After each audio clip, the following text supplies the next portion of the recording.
Good morning guys, welcome to blog. धेरै दिनपछि blog बनाएको छु है। अब कुखुराहरू निकालौँ।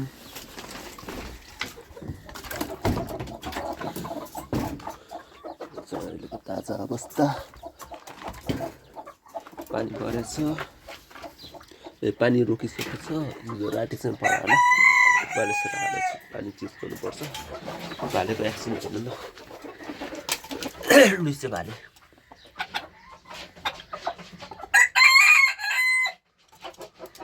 लुइसे पोठी चाहिँ मर्यो है, पोठी चाहिँ मरेछ।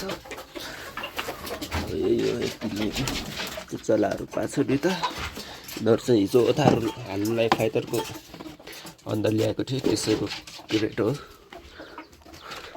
ओथारो पनि बसिसकेको छ मजाले। 14वटा अन्डा, फाइटरको 14वटा अन्डा हालेको छु ओथारोमा।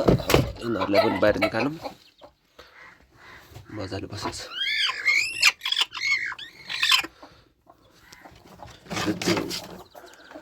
के भन्छ, भाडोमा बसेको थियो, आज चाहिँ मिलाएर हालिदिएको छु। अब यिनीहरूलाई पनि निकाल्नु, यिनीहरू पनि बाहिर पठाउँ।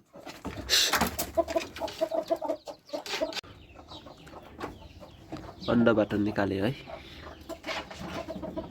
अब दानासाना खान्छ, खुवाउँछु अनि अन्डामा हालिदिन्छु। होइन भने चाहिँ अरूले अन्डा खान सक्छ, अलि ध्यान गर्छ, गुसु गर्छ।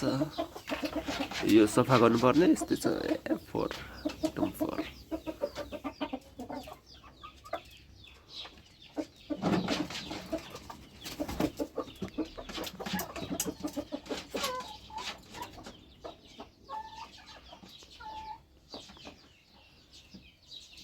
अनि उतापट्टि चाहिँ अन्डा 7, 2, 4, 6, 7, 2, 4, 6, 7, 14वटा। अनि यता चाहिँ चल्लाहरू, त्यही काली र कालीको चल्ला ठुलो भएको छ। एकछिनमा देखाउँछु।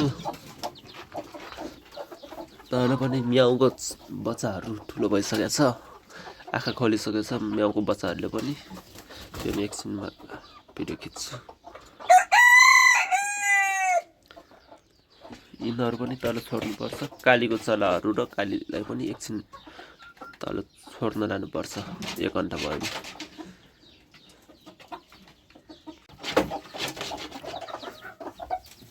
अन्डामा बस्नु गयो।